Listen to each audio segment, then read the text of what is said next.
Hi, everyone. Welcome to Office Hours. If you are watching on YouTube, you can click a little link and join the actual conversation in Zoom. If you are here as an attendee and you're wondering how all these folks got into the panel, they got here early. We open at 6 o'clock, 6 a.m. Can't promise anything. It's a mixture of us hanging out, talking about how to sing happy birthday and figuring out technical issues between 6 and 6:40, and it changes every single day. That was just today. So we kind of wind through things from 6 to 6:40. At 6:30 to 6:40, we distribute the Discord link. It's already expired now. You have to come back another day, but that's where almost 800 of us keep talking about this stuff between all these shows, if that's something you're interested in. At 6:40 to 6:45, we start the mic checks. Mic checks just make sure that we all look good and sound good. Once the mic checks have begun, we're not going to bring anybody else into the panel. So you need to be here early to do that. And if you think that you have something that you could share, and you think you know more than us, you might. And we'd love to have you come and show us. So please join if you think you can contribute to this conversation. From 7 to 8, we will have we basically do general Q&A around media production. Anything in that area is fair game. And so go ahead and ask those questions. And really, this is one of the few places where you as an attendee really are the producer. You're the one driving the conversation. So what you ask and what you vote on, it's your job. Like, I know that you thought you were just going to come here and just watch, but it's really your job to ask questions, vote on questions, and let us know what you want to talk about.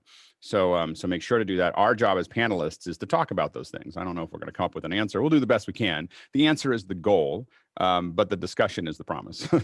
So we will kind of work through that as best we can. Second hour is usually about one subject that we want to talk about. Today, we're going to be talking about scopes, audio scopes specifically. If you are interested in asking a question about audio scopes today, and Tuesdays are generally audio days, make sure to put scopes : and then whatever you want to put after that, and then that'll tell us to keep that for the second hour. Wednesdays are generally camera and video days. Chris Summers is going to join us, and we'll be talking about how iPhone apps are used on set. Thursday, we've got a special guest, Grammy and Emmy nominated Peter Hillman will be here to talk about creativity in music. It should be a lot of fun. Friday, we will have education, and Saturday education as well. So we're talking a lot about education right now because a lot of people need to talk about that. They're trying to figure it all out, and we're having some great conversations. It's quite a panel on Friday and Saturday. So hopefully you'll join us for that. And now we're going to go ahead and move into the questions. Phil, do we have anything? Yeah, we could use a few more. So if Okay, anybody chop, has chop. anything, Everyone get to work, or it's a real short day. that's Either that right. or they all get rushed. We ask for that. Like, sometimes we'll get low at like at 7:30, and and then suddenly we get 19 questions. If you're going to ask 19 questions or 16 questions, now is the time to do that. Stack them up and let us get going. All right. Otherwise, Go we'll ahead. talk about the technicalities of singing "Happy Birthday" for a half an hour. Yeah, exactly. We're warning you. This is not a threat. It's a warning. That's what we'll do. We'll start talking about it. All right. That's Go right. ahead, Phil. All right. TJ Asher asks, "Can Sorry, Chuck quick and thing. maybe?" Alex, could you hand over the con? Yeah, And sorry. I forgot to ask, are you on Wi-Fi? I might be. Go ahead. Next question. Heard a microstall. All right. So TJ Asher asks, "Can Chuck and I believe Jason and anyone else share their experience with the ATEM ISO?" Let's hear it. Have you been playing with it? Well, so what we did yesterday, and it was actually Larry. You've seen him a couple times in the questions. Set up 4 different laptops playing YouTube videos going into the ISO, and then we set up a recording, and then he sent me, because I'm not in the same location right now, all the files, and I opened it up in Resolve. And I have to tell you, being able to adjust the video back and forth was great. It was, I want to say it wasn't very long, probably about 10 minutes worth, but it was about 1.9 gigs. And the only thing I still have yet to work out, and I hope my audio is still okay, is that the audio files for the individual clips did not change when I changed on the timeline. So if I could adjust the video, but the program audio was overlaying. So in other words, if I switch and that to program this video, audio, and that's usually by design. So the in the program audio is, where is it saved? Is it saved as a separate track when you do that? Yeah, It it's did its say own track. Yeah, it did save in the audio tracks folder. It had a track for each and every source, um, and that I could drop it on the timeline and then sync it up and make the adjustments. But I have to say that the amount of time that I see being saved is amazing. However, with the 500 gig hard drive, it looks like we have about 5 hours of recording. Go ahead, Jason. Yeah, I've been playing around with the same kind of a deal, and I have. Let me switch this. Let's see. You're a lot Is that quieter. gonna work? Never mind. I thought I was going to be able to switch over, but I guess not. No, you're playing with the ISO? Yeah, I was playing with the ISO. I have a rack-mounted SSD set. What are they called? The 1U Blackmagic thing that just takes hard Multi-dock. drives. Yeah, and it works beautifully. And yes, this arrived on Saturday, and I've done my best to play around with it. And thank you to Guy, because that was awesome. That was fast. I'm impressed. But one of the things that I've noticed is, and I think this may be an 8.4 thing that I just didn't pay attention to before. It used to be a massive pain to say on air and to get your streaming settings to custom. Now, in 8.4, and it may have just been that I didn't notice it before, but right by the output menu, there's a stream output menu that will actually allow you to load streaming settings explicitly, and it will override that file that you have to go in and play around with, which used to be really annoying if you're using Restream. As far as the bitrate, I haven't really played with it, but I should. I'm going to do something with Mickey later today, and I'm going to do all ISO recordings. So I'll have more to report later. Go ahead, Victor. So if either of one of you can verify this, I heard that you can stream at a lower rate, but your ISOs will always be recorded at the highest possible rate. Is that true? You're going to say, That's Guy? true. That is true. From what I've seen so far in my testing, yeah. Right. So whatever your encoding setting is, doesn't affect. Is it doing it pretty much at the highest? 70 megabit, 69.5 is what I got. That's great.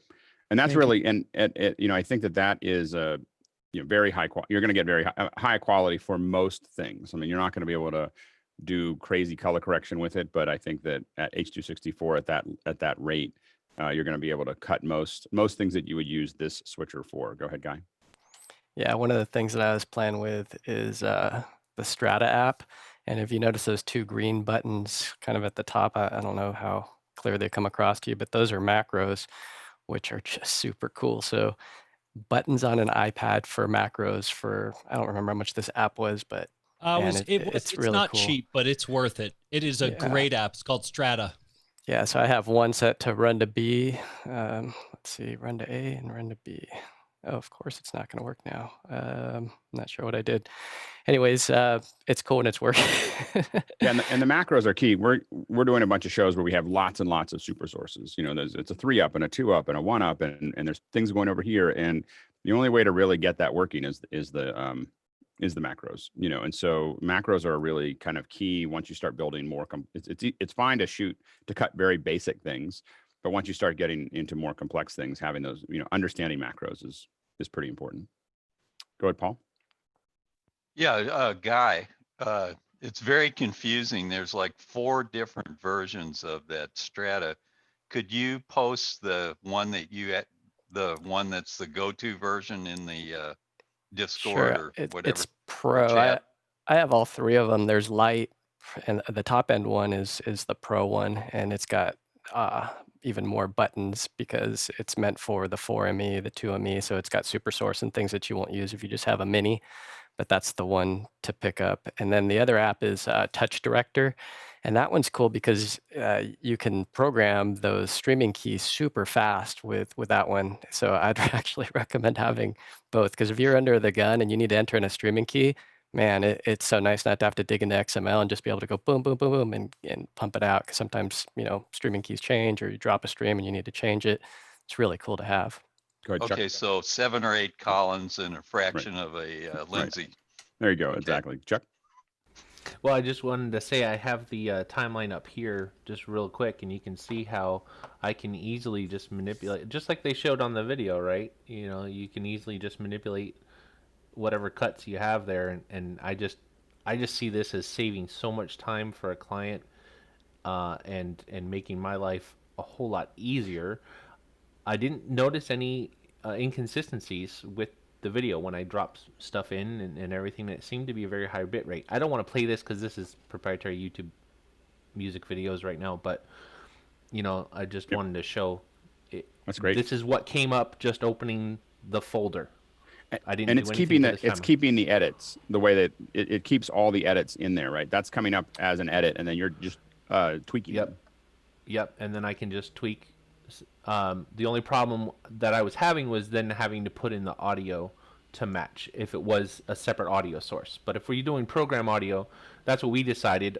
All of our audio would be running through our big mixer anyway, so we would have program audio. I mean, typically that's what we want. We don't want to. Usually, you want to pick one and go to it. Right. Otherwise, if you're doing a standard multicam, the audio should be something that is not being affected by the edit. Otherwise, you get lots of small changes. Yeah, and for this instance, we just happened to have audio follow video on because they were all streaming YouTube Right. videos.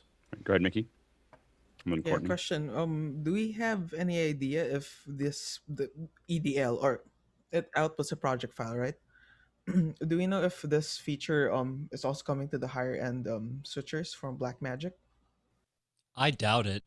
It's just the hardware is just not compatible. I mean, even the smallest things, like for example, the 4K 4K Pro that's right here that I'm actually using to switch this doesn't do time code sync with time of day, and the ATEM Mini does, and I don't know But why. I think the problem is Blackmagic keeps rolling things out one after the other, and so you see different generations. Like we saw in one set of switchers, we saw Teranex's the Teranex conversion happen, but once that happened, there was no switcher that was released after that didn't do that. And in the same way that you saw the new Ultimate inspired keyer, once they've figured it out, there's no reason for them to keep on. They're not trying to differentiate the hardware by turning some things on and some things off. They simply, once they get that chipset figured out, at least this is the way I view it. Once they get the chipset figured out, they just apply it to everything new. They can't apply it to the old ones because it's actual chips, it's actual hardware that's doing that, and there's a limit to what that hardware does. And so, I would fully expect that as we see new switchers come out, every new switcher, I believe, and I don't have any information about this, but every switcher I believe will have the new keyer, Teranex is on the inputs, the ability to stream, and the ability to record ISO, into DaVinci. Boy, that'd be awesome. I think I would be, given that the Mini ISO is doing it, everything bigger than that, not the smaller ones, but I think everything larger than that, I think that they would start adding that in. Now, maybe they won't. I could be wrong, but I think that is the trajectory of what we've seen so far from Blackmagic, is they're not trying to separate it. They're just trying to figure out at a cost point what they can fit into the hardware. Courtney and then Bill. Yeah, Chuck, I thought some people were complaining on the forums that the ISO audio wave files that it creates for each input, separate input, do you not have the isolated audio from each YouTube video that each input was playing in a separate wave file that is sunk on the timeline? Or does it just do audio follows video, just the main cut track is the same in all the wave files for each input? No, the audio files are each audio, like each track has its own ISO recording, audio and video. I don't know about the format, but and also the cut downstream is simply a cut. So if you do a fade, it will do an audio crossfade directly. If you do a straight jump cut, if with audio follows video, it'll do a jump cut. So it very clearly follows, what would be a traditional broadcast, like, if I were to be using my own broadcast, like the VTR decks, and actually doing the normal way of ISO recording, it's very similar to that. I know how it's supposed to work, but I think people were complaining that there was a bug or something, that it was, instead of recording the ISO of each input with the video, I'm talking about the wave files, that the wave files were all duplicates of just the main mix track. I think those people didn't update their firmware. Okay. Got it. That Bill, may real be quick, possible, and yeah. then we're going to move on. Yeah, I'm just curious, Chuck. It appears that you are now editing essentially like you would be on a touch bar on a MacBook, because that little stripe at the top looks very much like that to me. Are you actually actively doing that a lot, and would that help? I have to be completely honest. I have not edited in DaVinci much. I'm just learning it, rushing in, and I set my keyboard and everything up to be similar to Premiere.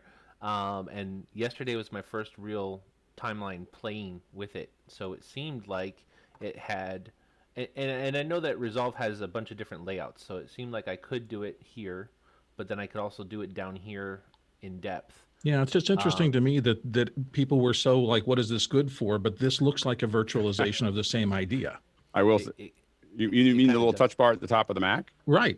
Oh, I hate that thing. Like I just so many people did, but we're starting to see interface elements I where they're putting utility into it. I don't care what the utility is. It's a horrible idea. Like I accidentally tap it all the time. All I want in preferences is turn touch bar off. Like I've tried so hard not to. I just want to deactivate it because I'm constantly accidentally touching it. And it's just suddenly my computer. It took me a while to figure out why my computer was constantly doing something I didn't want it to do, and it's because of a stupid touch bar. So from apps that I use often, I have to move everything. I just go in there and turn everything off, and it's like this work for every app to deactivate all the touch bar stuff because it's just like this constant upset for me. Anyway, okay, next question. The perfect version of that is a Stream Deck. Right, that's what you really need. Well, I'm going to push back on that a little bit because I use it all the time. In fact, right now it's sitting there giving me options. I would be fine with it if I could turn it off. Yeah. Like if I could turn it off, I'd be fine with it. And then I turn it off, and then I can do it. The fact that it's constantly forced on me is what's bothering me. It's right. I get it. They're trying to persuade me to use it, but it's stupid. Anyway, go ahead, Phil. Wayne Hayton from Conway, Washington. Why would I choose to use webinars instead of meetings? I assume in Zoom he's talking about. The main distinction for webinars is that you can choose to have people in the panel or not in the panel. So meetings, everybody's all like this, right?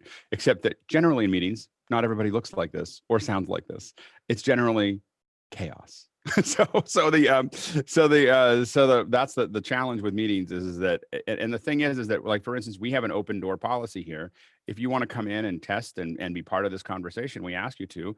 And the vast majority of the people who come to this little get together don't. They choose not to turn their camera on and their audio on. And so webinar gives them that opportunity to do the part that they want to do. Right. And so I think that is the power of webinar. Also the Q&A tools, which we don't use, but most people do. The Q&A tools are only available in webinar. And I think those are the big advantages. Are there other advantages people see? I mean, go ahead, Greg, and then, go ahead, Greg. I think the webinar can be monetized too, and the meeting cannot. Anybody know about that? I don't know the answer to that. Mickey? Yeah, I mean that's what Blue has been doing, wherein only people who have registered and paid get the access to the webinar. But Blue's is all meetings. Oh, everything right, Blue, Blue's true. All doing meetings. You can. I think that the webinar can be monetized within Zoom. The meetings can be monetized just by access control. You just have to do more web development, so the easy turnkey.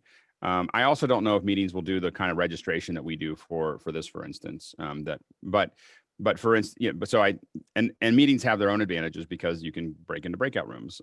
And so those are the things. Go ahead, Chuck. Yeah, I was just going to say the way he's using meetings is superhuman, I think, but it does seem that it depends upon the interactivity that you want for the attendees, right? Webinar, you have much more control, and that's what we're seeing here with what we're doing. We control, we make sure that's good, and it's a seamless process. Right. Unless you're a strong personality directing your attendees and making sure you mute all and stuff, a meeting can quickly descend into chaos. Well, and I'm gonna take this down a rat hole for just a second. And I'm just gonna say it for a moment, in 1 minute, is what works about this is not webinar or meetings. It's because we do it all the time, and people have stepped up their game and rolled through it and everything else. And so I think that the lesson for folks, if they're going to take a lesson away, is not webinar versus meeting, but more of I think that there's better better long term for us is to have a long interaction with your audience that happens all the time, not an event. Like I think that the idea of having an event over 2 or 3 days is going to slowly, for many companies, not all, but for many companies, will fade away into kind of constant contact. Go ahead, Jeffrey and Hosmuk, real quick. I put up on Zoom's help center. They actually have the full comparison of both of things, and many different things. One thing I will point out is they do have in their on the webinar side with the paid, you can do a PayPal integration on it, and there's a few other things you can check out. Yep, Hosmuk. I think this works because of the discipline in managing, especially muting of the mics. Yep. Because often with meetings that I've had, the biggest time spent is getting people and training them to mute their mics. Right. No, absolutely. Go ahead, Mickey. Yeah. And yeah, it just crossed my mind that like with webinars, without having to add hardware in your chain, you can control what the attendees see. Right. Yeah. I mean, that's definitely a piece of it. You can have Spotlight, but it really becomes cumbersome. But being able to just kind of switch back and forth between grid and so on and so forth, it could be a lot more seamless. But you're absolutely right. All right, next question. Jeffrey Rees from the Bronx was so looking forward to yesterday's video scope session, but couldn't make it. Can that be uploaded to YouTube? We'll take a look at it. I feel like it was kind of us meandering through the process. I think we're going to do another scopes session, taking the learnings from that one and tightening up the presentation before we post it. I think that this one today will be the same. We're just kind of figuring out how to talk through it. So I'm not that excited. I kind of felt like when I finished, it was kind of a blessing that Zoom and blew up. So anyway, so we'll see. I think that what I'd rather do is just do another one for you, and then we'll tighten it up. I think there was plenty of questions, and we could get a lot deeper into it. Anyway, so next question. Yeah, Zoom said they came out with an official explanation about the blow up yesterday. They said it was their fault. Their back end got wonked up, but they didn't blame any malfeasance or anything on that. No, it looked like it. When Zora popped up, I was like, oh. There's a socket. There's an air gap, a virtual air gap there somewhere. Right. So anyway, but that's why you do code pushes on Friday. Right. Anyway, next question. Tony Mobley wants to know, Alex, what is your current kit that you are sending out? So we send a lot of kits out and of different sizes. So the smallest kits that we send out are, well, it was the Pile, but I think we've successfully sold the dual ear Pile out globally. We can't find them. So so thank you all. Now single ear Pile is still available. I know we just bought 10 of them. I think we bought 10 of them yesterday. So hopefully it's harder to work with the single ear with someone who hasn't done it before, who doesn't practice. It's the first time they've used it. So anyway, so the single Piles are there. So the Pile is with the TechRise converter is what we're kind of standardizing around. The other thing we send out is an auto IFB, which I had around here somewhere, but now I don't see it. I think I might take it into the office. Anyway, the auto IFB, it's like an IFB like this, but it's made by OTTO. And then we're using some version, depends on the client, some version of a ring light. Guys on Diva lights on the top end, and then some other less expensive ones depending on the budget. And then typically right now, our webcam of choice is becoming the Brio, mostly because we're connecting to people remotely. We're connecting remotely over Zoom, and we want to be able to control their camera. and the Huddle Cam, I don't know if you have the same experience, but the Huddle Cam, I don't feel like I get the same color and exposure as I get with the Brio. I have more trouble with it. Yeah, I haven't put them side by side and put a Brio up, but I'd imagine, it isn't the Brio more? No, actually the Brio is less. The Brio is like when it's in stock. I've had trouble getting the Huddle Cam to look as good as the Brio. That's been I just can't automatically. I can make it look that well with some work. What I'm worried about is I have someone who doesn't do this, put it on their computer, or on a tripod and turn it on. And I need it to be, and I find that Logitech does a better job at that than everybody, where when it turns on, it kind of looks like a good image that I don't have to do too much work with. But that's been the thing I've been trying to figure out there. So anyway, that's the smaller kit. And then kits that we're building, I'm building 20 kits that are US DPA 4066 is going into US the Mix-Pre 3s with noise assist.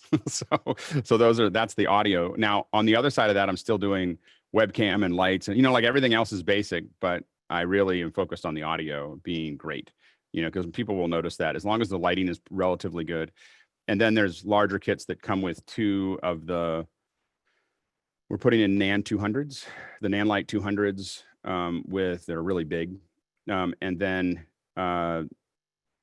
the NAND Lite 200s, and then a 6K with an ATEM and a Meraki Z3, so that I can easily shade the camera from remotely. And then we're building custom LUTs to load into them, so that the LUT is mostly what we want, and then we only have to shade the final, the last 10%.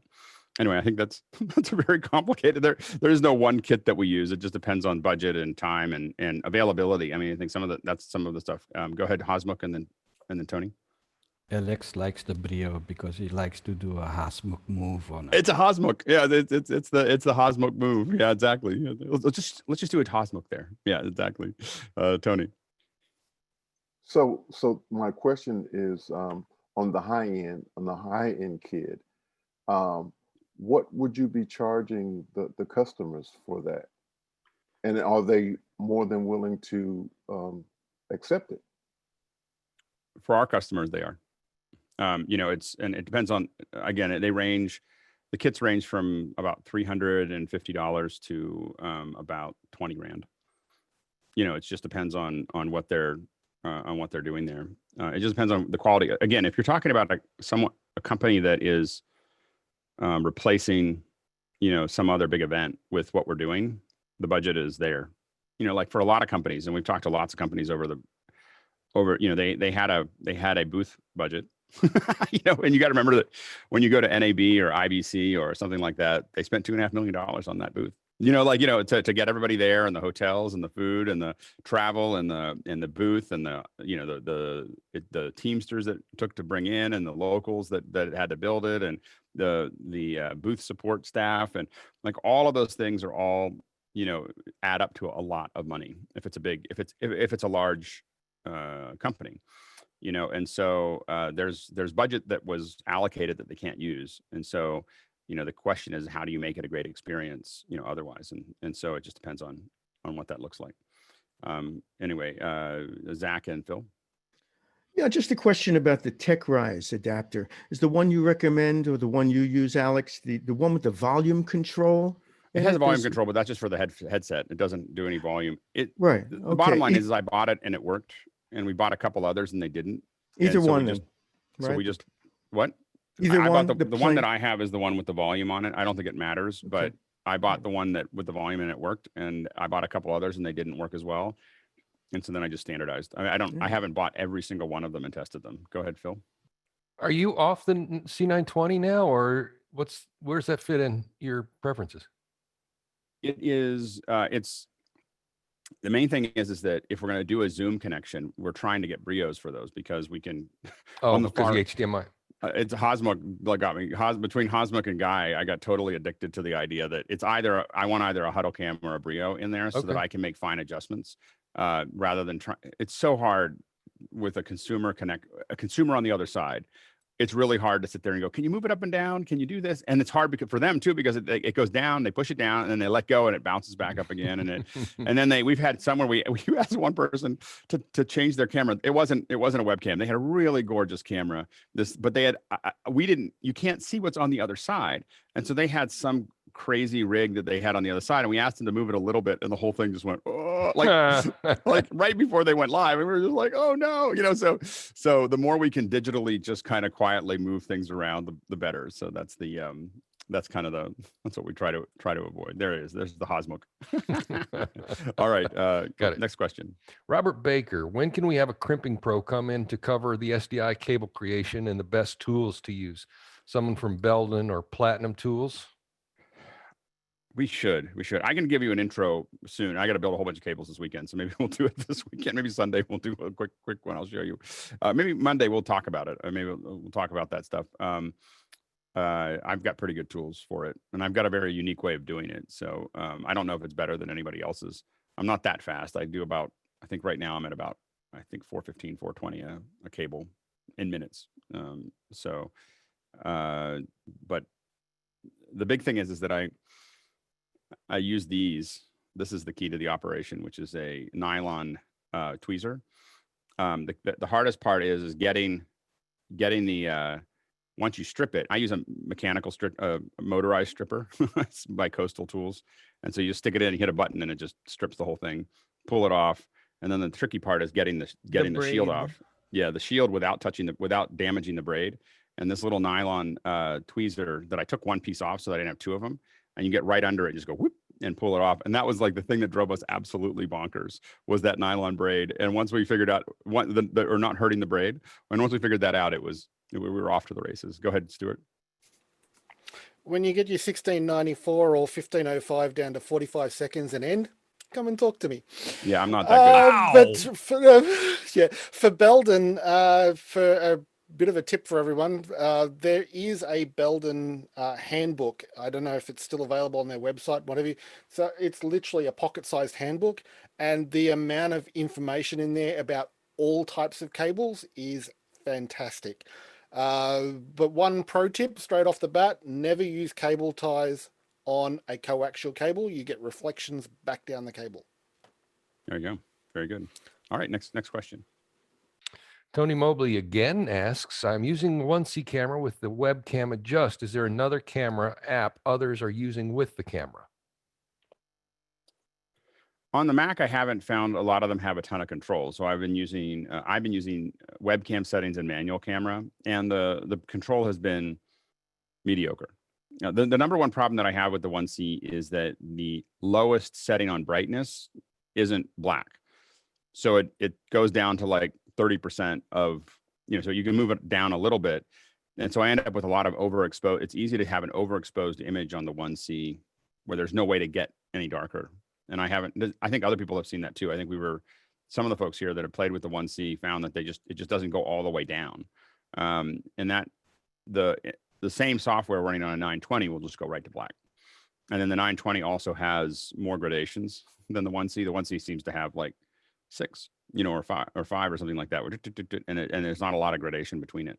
So I don't think it's a limitation necessarily of your software. I think it's a limitation of what the camera is providing back to the software as control, which you see differently every single time. You put a Precision HD on from Cisco and you don't get any controls, so it just depends on what you put in there. Go ahead, Chuck. Well, I was wondering if you thought that maybe that was something that a firmware could fix, or if it's just because of the chips being used in it. Yeah, I bet you it's the chips. Has to be. My guess is the chips. It could be a firmware thing, but it's probably a bit of work. It'd probably have to be a new version to get that. Next question. Kaylee Monahan Ward from New York City. Question for the group. Can anyone recommend a cheap solution for video playout on SDI? Cheap solution with embedded closed captions. We have Windows machines with DeckLink cards and Mac laptops with mini monitors that we could use for this. Thank you. Go ahead, Paul. Oh, we can't hear you, Paul. Paul's talking to his wife, maybe. Okay. Anyway, so the cheapest way that I know how to do it is the HyperDeck Mini. Now you will need to record it out to that. The hard part is that the HyperDecks will both capture and playback captions. So those are MCC files. There's SCC, which is the standard DVD, and then there's of course the Blackmagic version, which is the MCC file. The MCC file will get recorded with captions. If you're sending captions into the deck, it will record it. We have hacked it successfully, but it's not easy to put new MCC files back into the file with the file to play it out, because you can open up that file and then you go in and change the bits there, and you can make adjustments to it, but it's tricky. So but the MCC files there, so you can do it. I don't know that's the only way that we've figured out how to play it out easily and relatively inexpensively, is to do that. but almost all of our experience has been playing out. We do that all the time when we're doing captioning tests, is we'll capture the captioner. What our captioning system is, we've got EEG 492s that are connected via iCap to a captioner remotely. The captioner gets the audio, the captioner typing away comes into our EEG, is embedded into the bank data and the line 21. That goes into the hyperdeck. The hyperdeck, when we hit record, the hyperdeck grabs onto both the captioning and the video, and then we have it on that. And so then when we want to do tests, we just push play on that, and that gives us a real test. The problem with running captions on just a standard like loop, test captions, is that there'll be lots of problems that you won't see in that environment. Bad characters and odd behaviors, and so you want someone actually typing, or you'll have more trouble with you'll have idiosyncrasies that you didn't expect, I guess is what I would say. Next question. Yes, Wayne Hayton again. When I adjust for latency in OBS, it doesn't seem to change anything in the preview or program windows. I record it to my hard drive and look at it in Final Cut. It has made the changes I entered. I just can't see them in OBS. Go ahead, Jason. I'm curious how you would be seeing them in OBS independently of the record to begin with. Even if you have a monitor, that's going to affect your delay. I'm aware of no way to do that. So don't even look at the monitor. That's not going to help you. Yeah, you have to be careful of looking at, as Jason said, looking at your monitor to decide inside your editing app whether it's in sync or not. You have to look at the output. It's coming out, whether it's streamed, recorded, or coming out of an SDI signal. And this is for almost everything, because there's all kinds of latency that's in between what you're viewing. So using that as your standard is probably going to lead you down a bad path. Go ahead, Jeffrey. In addition to that, if your computer is not working, is working a little bit harder, it's going to take a little bit longer, and you'll see even more latency coming from it. Or that it'll change. Yeah. Next question.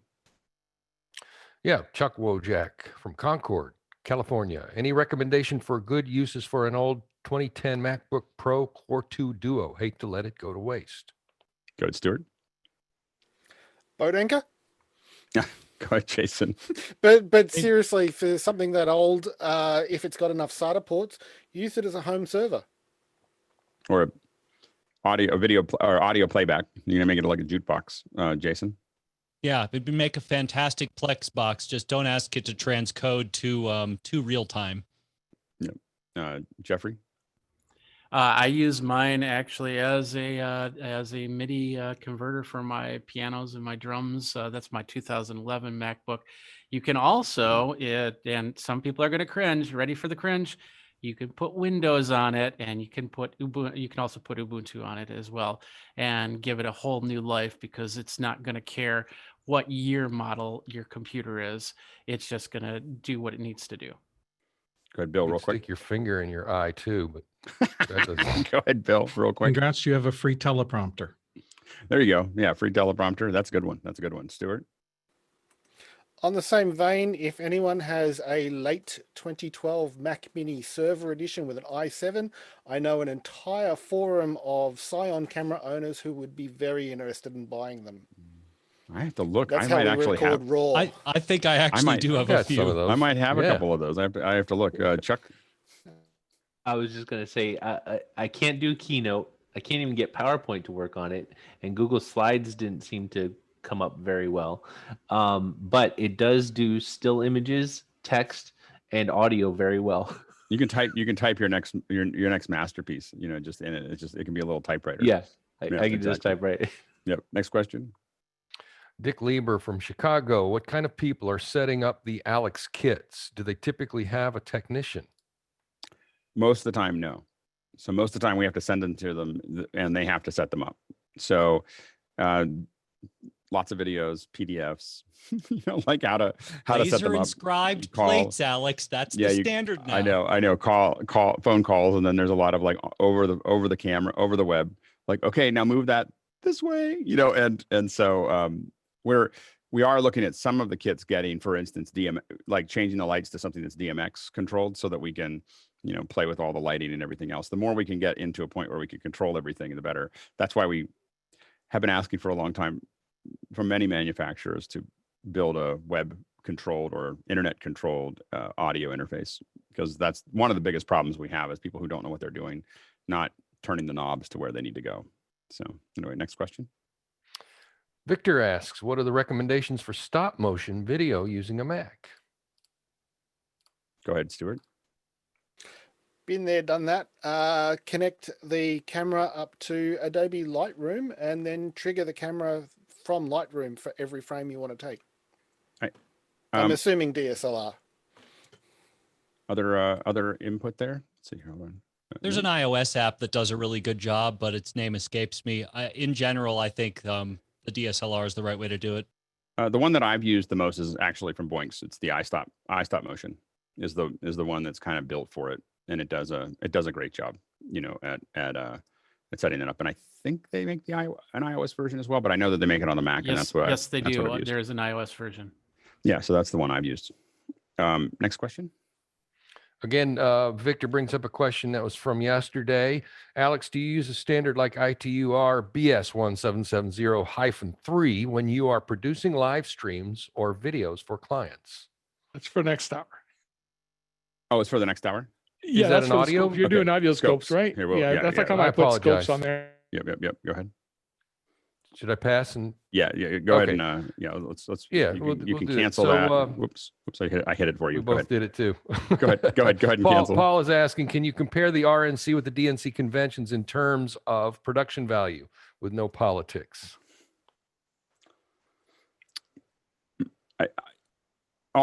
The only thing I'm gonna say about last night was that the frame rate was 10 frames a second on YouTube and horribly compressed. Like, I don't know what happened, but like whoever did that shouldn't do that again. Anyway, that's all I gotta say. Next question. James Babbitt, in the Zoom introduction video, Jeff Francis suggests using earbuds with an inline microphone. Would this be an option to send out in a kit?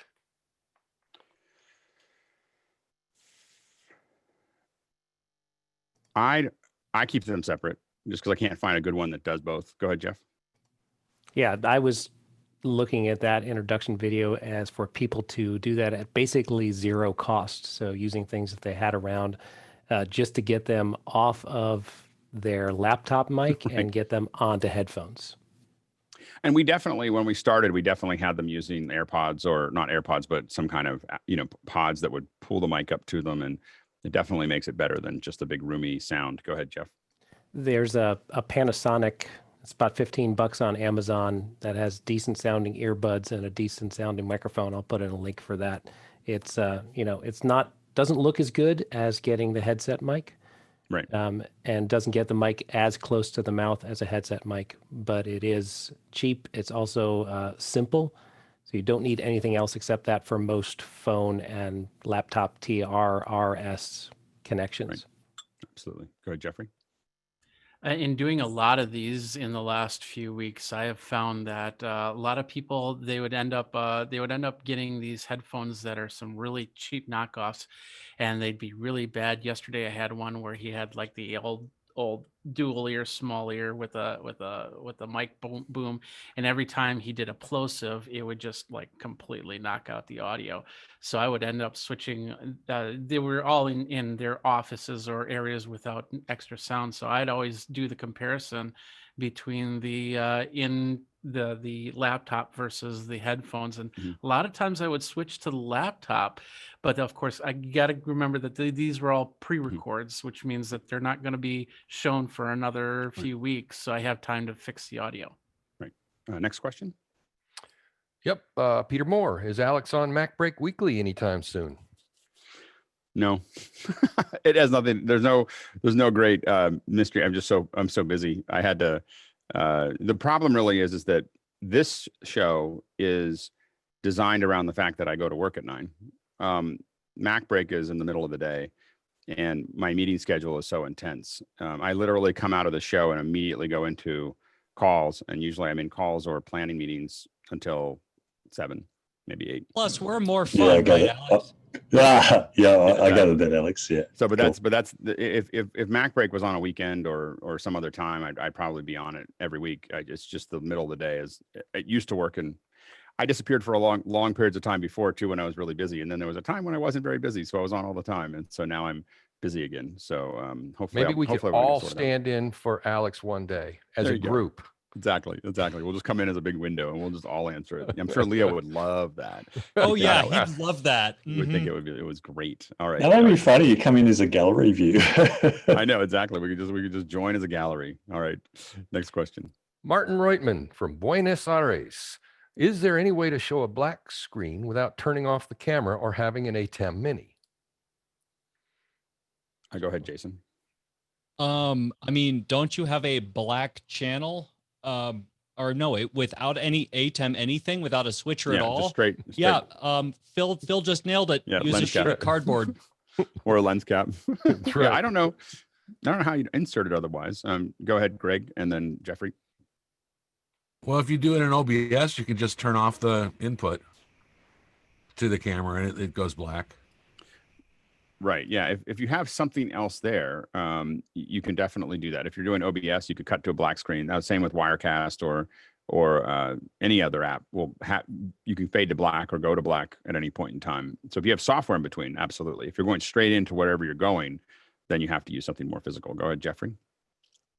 I was going to say the OBS, but the other thing I was thinking of is if you set up if you had another USB webcam, you can tape the heck out of it, and then that could be, you could switch cameras from there in a hardware setting, or if it's in Zoom, you could actually set up a virtual background of a black screen and then walk away from the camera, and then that should do that as well. Yep, absolutely. Stuart, and then Beju. I don't believe I'm actually going to beat Colin with this answer. The NDI tools, the test pattern generator will generate a black screen. So if you've got NDI tools on your computer and you run the virtual input, you could just create a black screen using the test output and switch camera inputs in Zoom. Done. Go ahead, Beju. Yeah, I was just going to go same on the NDI virtual input, but you don't really need to feed it anything. If it's not receiving a signal, it's black by default. So just switch to that with nothing pointing to it. Next question. Yeah, Peter Moore posts a question via the Maranatha Spanish Church. What is the minimum equipment to have a proper sound for a church streaming? He describes the setup they have, but it sounds like quite a large setup. Oh, go ahead. This is in the chat, sorry, and I don't think they realized how to post a question in the question. So I guess the question is minimum equipment. So they have a 22 channel mixer for the house and a 4-channel for the mixer, and streaming to Sling Studio plus audio recording with program called Proclaim. Go ahead, Jeffrey. A lot of these churches will have their pulpits will already have microphones on there if you can attach to that microphone and run that way. But it also depends on how big the church is and how much echo the church has and different sound factors like that, because then that could cause for a really good or a very bad sound from there, needing more equipment, more product to put into your chains. Jeffrey. Sounds like Jeff. they have Jeff, their house system already set up with the 22 channel mixer doing sound reinforcement. So I would take an auxiliary send off of that mixer and feed that into 1 or 2 channels of the 4-channel mixer. On the other 2 channels of the 4-channel mixer, I would add 2 microphones for some room sound. You want to keep that, if it's a large room, you want to keep those microphones at the front of the room, not in the back where the sound mixer is, because otherwise you'll have too much delay on those. And that will allow you to get a blend of room sound with the direct feeds, especially for the spoken word mics. They want to be careful because looking very quickly at the Sling Studio, it has a 1/8-inch stereo line input, which we all hate. Brian Maddox was raging about that on Discord the other day, and I was joining him. So you want to be careful that the level coming out of that 4-channel mixer does not clip the Sling Studio. Jason, and then Mickey. I would go so far as to say on the first build of this setup, I would mix down to mono, just straight up down to mono. Don't even mess with it. You're just going to be happier figuring out your levels before you mess around with stereo, if at all. Go ahead, Mickey. Yeah, just to build on what Jeff was saying earlier about getting an aux out. If you could build your own mix through post fade sends or pre fade sends, even on the aux bus, that would be better, so that you can really tailor fit the streaming mix, um, as compared to the house mix. Because usually the house mix is usually mixed differently from what you would want to go out on a stream. Say if you have uh like a band or like maybe a loud organ in the church, maybe that doesn't go out through the PA much in the house mix, but you would want that to go out in your streaming mix. And in terms of the room mics that Jeff was talking about, I don't know if there are gonna be like people physically in the church. If not, maybe they might not turn on the PA system, so the room mics not might not be much of help. So of course, like, use your ears. Right. Go ahead, Jeff. Last thing I would pick up on Mickey saying use that auxiliary to build a different mix. The important thing is that your spoken word is going to need to be boosted compared to your music most typically. In sitting in the congregation, you're used to the music being loud and the voice being a normal thing. But when you're listening on the stream, you're going to want that voice boosted up compared to the music so that they appear at the same level on the stream. So having the auxiliary allows you to make that adjustment. Great. Next question. Martin Reutman from Buenos Aires. Alex, if your events are reliant on Zoom, what will happen if Zoom does not work in one of those super secret events? Do you have a backup plan? We actually do. for most of the events that we do. We're streaming out to something else. And we do have a handful of events that are all in Zoom, and I don't have a backup for that. If people are coming to Zoom, I would have a hard time. But most of what we do is we get people over Zoom, and then we push them out to somewhere else. The backup is that because we're using individual computers for each connection, the service for the entire process or even individuals can be changed. So we've had ones where we have 80% of the speakers are in Zoom. One had to come in from Teams. Another one came in from WebEx. Another one comes in from Skype. So, and we just, because each computer is ISO'd, we can just log into something else and make that work. So there's a couple different ways of. The harder part is getting some of those into Zoom, like getting Teams into Zoom is a thing. You have to go. You're taking the Teams audio and video out and putting it into Zoom, and then the Zoom audio video out and putting it into Teams. And we had to do that recently because for security reasons, the only thing that person could connect to is Teams. Like they weren't able to do Zoom. So anyway, our backup is that all the machines have Skype. They have and a variety of other things on them. We prefer not to use those, and they're not as good, but they are there in case something goes wrong. Go ahead, Jeffrey. If you have a client that absolutely wants to use Zoom, do you have something in the contract that basically says if it doesn't work, that's so sad, too bad type thing? Yeah, there's some kind of clause. I don't pay attention to all the contracts myself, but there is a clause in there that basically says there are things that are out of our, there are things that are out of our control, and we're not accountable for those. I don't know exactly how we have it set, but there are definitely things that are considered failures without, outside of that. I don't know if we have Zoom failing as a specific thing, and everything fails, so, to some degree. And you just have to have, generally with most reasonable clients, you just have to have a reasonable amount of backup. I mean, for us, for instance, because we're in California, and California doesn't actually have an electrical grid. When we start major events, we start 2 generators. So we have 2 generators running while our events are going on. And so far, we haven't had to go to them, knock on wood, but they're running, ready to go, so that we can just, and then we have UPSs on everything to give us a couple minutes to move over to the generators. And we're working on building better switches and everything else. But it's a hodgepodge because, California is a dumpster fire. Anyway, Colin. Well, I just wanted to follow up on the questioner's question, because it seems like it didn't seem like I heard an answer there. if they're using Zoom as the primary There's no backup if you're using Zoom. If you want to do it platform. inside of Zoom. Well, right. So that's the question. What backup solution do you have for bringing all the callers into a unified experience? Or are you just creating custom returns for everybody and doing some kind of... We just don't, we do some of those. We just don't do very many. We don't do very many Zoom only events. So Right. But I mean, you know, are you setting it up in such a way that you can say, well, if Zoom isn't working, we can easily switch everybody into Teams or something? No. No, because we recommend against it. like, you know, like we're not, like we don't, I mean, and again, there are some places where you absolutely have to use Zoom if you're going to use a bunch of meetings, or you're going to do, or the client really asks for it. But, you know, most of the events that I'm working on right now is mostly live streams out. right. You know, But they're and live so streams with how many participants? How are you managing the large number of participants, or it's not, are you doing very low numbers of the participants? the number of people that are, this is a very unusual thing that we're doing here.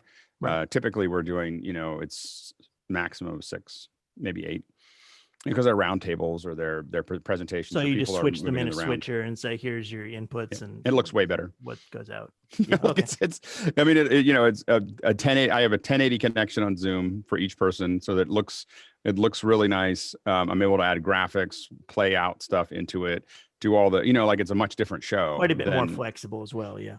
Yeah, and it just looks way better. And then when the audio goes out, for instance, when I'm doing playback, it's pristine audio, you know, and those types of things. So it's a much higher resolution. Go ahead, Jason. And because California dumpster fire is not a legal term, for those who want to add something like that in their own contract, I believe it's called force majeure. Yeah. It's a, I mean, this, I'm sorry for being so bitter, but holy smokes, you know, like it's an expensive state, and to add, to not be able to actually manage their own power is kind of an amazing thing. All right. Anyway, next question. Speed round here. Michael Vosbein, what is your recommendation for routing multiple mics to Zoom, such as voice and musical instrument? USB mixer to ATEM Mini? Question mark. Go ahead, Mickey, and then Jason. Yeah, definitely a dedicated mixer. Not into the ATEM Mini. Use a dedicated audio interface for it. Right. Yeah. Go ahead, Jason. Yeah, dedicated. I would say even an analog mixer, as long as your inputs and your leads are clean, into an embedder straight away. Yeah, I mean, we use on the highest end that we go to. I mean, the very highest end is a different kind of Brio, Calric Brio, and then from there is the Yamaha CL5, then a QL1, then an X32, then an XR18, and then if we want the noise assistant, so on and so forth, with mix pre's in there. But that's what we use anyway. Go ahead, Victor. For my stuff, I use a Mackie mixer, and both my saxophone and all the background music is processed through there, come out of there into the mix pre, and then out to the feed. Yep. Next question. Phil Lenger asks, Alex, what does your well-equipped virtual grade school student have in their home tech kit? So they don't have very much, because they're young Chromebooks. So I've kind of they're just on Chromebooks. I had a big plan to Do they have an option to not be on the Chromebook if they choose? It's just really hard, the way that their classes are set up and all their information and everything else. I had a big plan to give them lights and mics and everything else, and then they had a Chromebook, and I was just like, oh, I'm just gonna let them. They go into their room and they do their classes, and it's fine. And I just kind of gave up. You know, it was going to be no, because I had trouble getting headphones even. They have headphones. They have headphones that they use, but it's just regular. They're regular headphones. But it's Chromebooks are kind of trash. Are they and so it's just using Hangouts. Yeah, they're using Meet. Yeah, Meet. Yeah, I mean, it's really frustrating. That's I mean, what we're doing too. As a parent, I'm very bitter about it. You know, because it's such a. I get that the school saves some money on it, but you know, it just hamstrings everybody. I've gotten better at not saying that during the education one about how bitter I am about it, but we're in a different hour right now. And I think Google has set us back a decade, you know, by having, you know, by being successful at rolling out a mediocre product, you know, now we're screwed. You know, just quickly, I know that we're at the tail end here, but any comment on this new VR thing that Apple acquired? Did you read about this? They bought a Spaces. Brad Herman, if you guys remember, Brad Herman jumped into our jumped into our Zoom months ago to show off the virtual conversation stuff. I have a feeling that I'm glad that they found a home. I have a feeling that they were bought at pennies on the dollar. I mean, I think that they didn't hit the ground because Apple bought up the stuff. But I'm feeling the same way that Next VR, I think, was on a 45-degree angle to the ground when Apple snapped it up. So they're probably I don't know what that all means. Other than Apple keeps on buying up VR stuff for random reasons. I don't know what would happen there. So, but I think that's also part of the push and pull. I have a kind of an odd theory that. Yeah, anyway, I'm not gonna talk about it. Go. The Unreal thing is an odd, an odd situation. We'll talk about it on Sunday. Ask that again on Sunday when I'm not streaming to YouTube. Anyway, so Bill, go ahead. Last thing. My whole idea about this tech stuff in education changed radically when I had a video shoot in a school district in Florida, and we had to go around. We were talking about exactly what we're talking about, and I saw suddenly the Chromebooks differently and the rest of that. I still think they're not good technology, but the infrastructure that they rolled out, the ability to have carts that had chargers that managed 40 Chromebooks for a classroom that you plug in once, and then tools that the district can get into and limit the accessibility of those.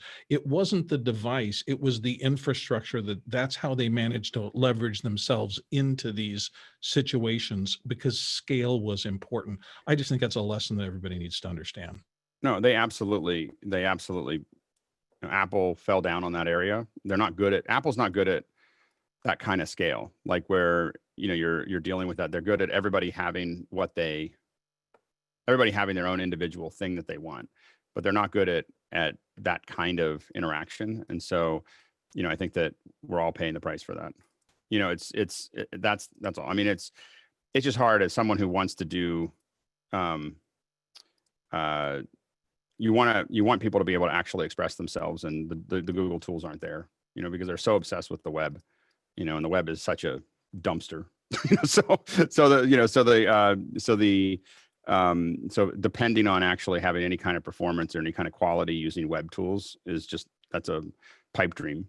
And so we end up with, again, my kids having to, and the hard part is my kids, because they're my kids, they get out of school and immediately go back to their iPads and their Macs, and they're on Logic and doing creative things at 11 and 12. And I feel bad for the kids that are just stuck on Chromebooks. That's all. I mean, it's like my kids can express themselves other ways, but these, the Chromebooks just don't have any of those tools, and they could be using them in school, and they could be, doing all that stuff. And instead, they're just on, what I kind of, again, think of as trash. Anyway, so I think we're on that bright note. We're gonna move over to talking about what are we talking about? Scopes, audio scopes. Yep. So we talked yesterday about video scopes, and now we're going to move into the audio scopes. And the reason that start putting questions in, by the way, if you have questions about audio scopes, definitely throw them in there. Oh, Jason's got some graphs for us. All right, here we go. Let's take a look at this here. So I'm going to pin that so I can actually see it too. Oh, there we go. Let's see here. So what audio scopes, of course, are doing is they're giving us the most basic scope that we would look at is the levels. So they tell us what the levels are within what we're doing. But there's a lot of other things that we can see here. You can see level history is very useful. Is that level history there on the lower right, Jason? Yeah, that's level history. And of course I can change the decay rate or, the speed that it's rolling back, but yeah. Yeah. And what are you using? What app is this? I can't quite see it. This is Atomic Audio. This is kind of the go-to. Yeah. Yeah. So, and that's what I mean. Or Atomic Audio or is it Sonic Atom? Is this Atomic Audio? No, I'm sorry. Sonic Atom. Oh, all the, yeah. So the Sonic Atom is what kind of has been able to fill the gap on a Mac after Spectre. And Spectre is coming back, I guess, but we don't have it yet. And I'll see if I can pop the Spectre up. I do miss Spectre. It's it's coming back. And so let's see here. Oh, mine's, so I bought it like 5 times for my company, and right now it's expired, and I don't know where the serial numbers are, so I can't I can't actually open it again. So anyway, I pinged Synaptic about it, and they haven't sent me anything yet. So anyway, the so Spectre was the one a lot of us used on the Mac. What do people use on the PC? Does anyone have any specific ones that they use on the PC as far as scopes go? Go ahead, Stuart. It might be a little strange. It's called Smart, SMAART. Oh, yeah. And so I'm looking at that display that Jason just pinned up, and I'm going, where's the false color waterfall? Because that's what I'm used to working with. Because it's a very visual representation of what the audio is. So someone for like me who's a visual person, it's really easy to work with. But it actually, the same sort of false color waterfall dates back to the MediaVision Pro Spectrum 16 competitor to Sound Blaster 16s on IBM XTs and ATs. Yeah, so Smart is made by Rational Acoustics, and that's the big one. Like that's not the Sonic Atom is what I put on every machine. The Smart is something that, and that's on Mac and PC. And I think they even have some tools that on the iPhone, and I'm pulling mine up, and I just have to see if I can configure it really quickly. But yeah, let's see here, built-in microphone tests. Let's see if we can, and it's always like this. It's a little bit more, I don't know if I'm going to be able to get it configured here before I get started. I wasn't going to go through that one today, but anyway, but Smart is, we'll talk about another one there, but it does a lot of other things because you can generate noise and be looking at speaks. I mean, it's heavy duty scopes, as far as that goes. Go ahead, Mickey. Yeah, and Smart is more commonly used in the live environment than, say, in broadcast or studio environment. Yeah, it has a ton of tools in it that let you essentially really measure the room. Like you can measure a lot of things as you're starting to set up. So it's kind of the high end, definitely the high end tool. But I don't know what the price is. It's expensive. It's I want to say, well, go ahead, Stuart. Yes, it is expensive, but for the budget option, there's always Audacity. Oh, yeah, Audacity has meters. That's right. Yeah. So the anyway, so those are some of the ones that are there. We'll stick right now with just showing Jason's or mine or as far as that. Go, Mickey. Yeah, there you go. Yeah. Just to add, like for in Smart, it's not only a measurement tool, but it also does computations. So you can compute, say, system delays that you would dial in for your delay towers, your delay speakers. So yeah, it's more than just meters. And it's a generator too. So it'll generate a lot of those things that you need to use to measure your system. So it's totally worth it if what you're doing is live environment. Somebody in a live event that I work with always has that on their computer. Whether it's a Mac or PC, you don't go into a major live event without somebody with that software. So it's almost like a basic toolkit for tuning a PA system. Yeah.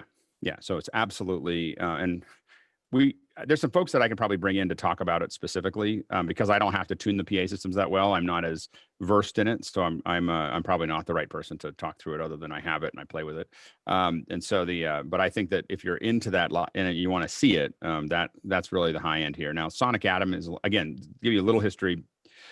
Spectre came out years ago, and we all used it for a lot of us used it for a long time on the Mac.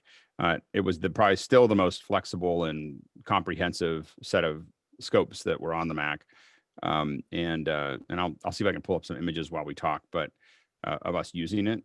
But what these scopes do, if you look at what Jason has up, what this allows you to do is really have, you're not trying to figure out, does it sound right, or what's in the high ends or low ends? You have to see actually what's going on. So for instance, in the, I believe that's the spectrograph on the lower left. Is that right, Jason? Yeah, I've got 2 spectrographs, one with a really fast decay. And as you can see, my audio is not coming through this because I figured it would not be useful if you're showing stuff. One is really fast decay and one is really slow decay. right?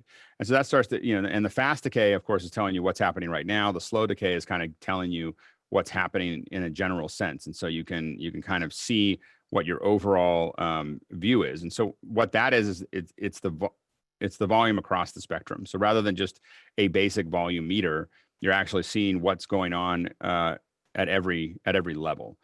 So that's going to help you a lot as far as if you, and is there a spectrogram? And I just don't have it open right now. I don't think that there's a spectrogram in Sonic Atom. There is. I can pull it up for you. Hang on. The interesting about spectrograph and spectrogram is that the spectrograph is like a slice across the spectrogram. So the spectrogram is, if you pop that up, let's see here. So there we go.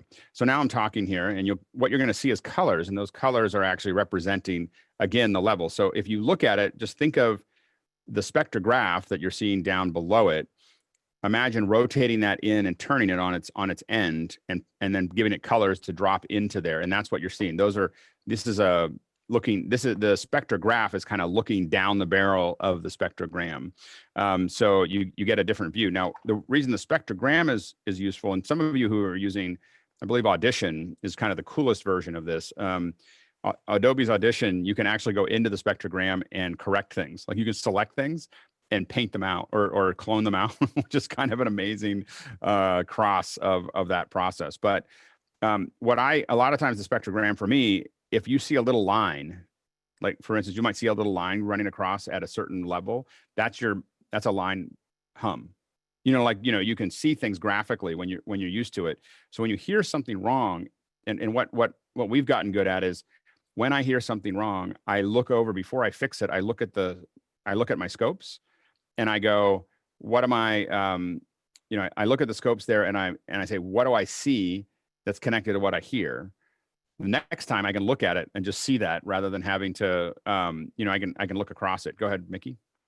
Yeah. On say in post production, if you use Isotope, the standalone version of Isotope, you will see a spectrograph of the audio that you bring in, and it's really handy for say, like one of the things I often do on it is to, like say if somebody touches their lav as they're speaking, or maybe if there's like a little boom hit, like if I tap on my mic right now, you should be able to see like a little bump on the low end coming in, and maybe that's not coming across on Zoom, but you'll clearly see like a little like hot spot on the low end. I think that if you stop for a second and then tap it, we'll see it.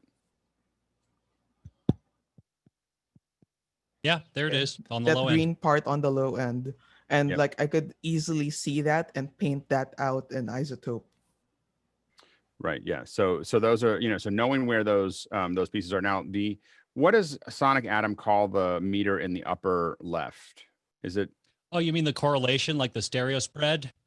Well, because it can be called a couple different things, and so I can't quite read I think your a lot of interface people there. call it a nickname is the jellyfish meter. Johnny-ometer, something like that. Or a Liege, I think it's Liege is another name for that. That's what it was in Johnny-ometer is what it says. Okay, yeah, and so what that does is it's showing you your phase, I believe. So basically, if you get your stuff out of polarity and the line right now, because it's mono, it's not spreading out. So so you can see that line going up and down. It's because it's mono. If it was stereo, you'd see it open up as a little flower, and if it turns 90 degrees, it means that someone has miswired your convenience panel. Not that that's also, ever I don't know happened if to you me. can see it on the bottom, but there's a correlation. There's a little correlation ball on the there's bottom. there's another That's the phase scope. Well, there's another one that is there's a correlation meter as well, scope as well. If you open up there, I believe there's a correlation. Or is that it right there? There it is. So while I'm talking here, it'll all be on that positive end. If that goes to the negative end, it means there's something wrong. So, and again, when that happens, if you're listening to it in stereo, it'll sound just fine. If it's summed, it will be silent real quick. Jeff? I'm wondering if we should like walk through and kind of define each of these, because we're kind of jumping around, and if you're new to this, it might be, I'm not, all this is like old hat, but if you're new to this, this is a lot to swallow. So like, Yeah, I could maybe get we should busy start up- kind of with just general level meters, and then talk about LUFS, and then get into spectrogram and looking at frequency, and then talk about stereo with phase scopes and correlation and Lissajous and goniometers. Yeah, so of course the first one that you have there is the level meter. So that's the there we go. So that level meter is there, and right now that's just showing us our peaks. Is that correct? You have it just It's got peak hold, but yeah, this is straight up ballistics. Right. Yeah. Go ahead, Mickey.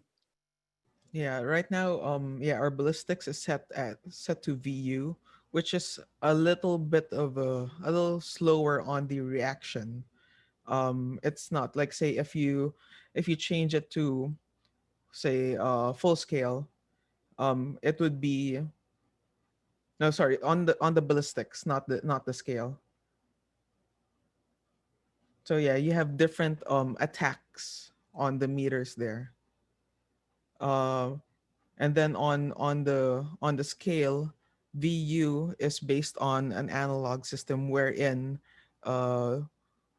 if you compare VU to, say, full scale, 0 VU is -20 full scale.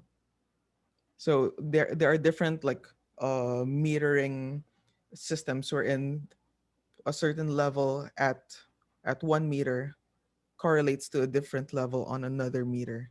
Like, I don't know if I'm explaining that clearly enough, but Yep. Go ahead, Greg.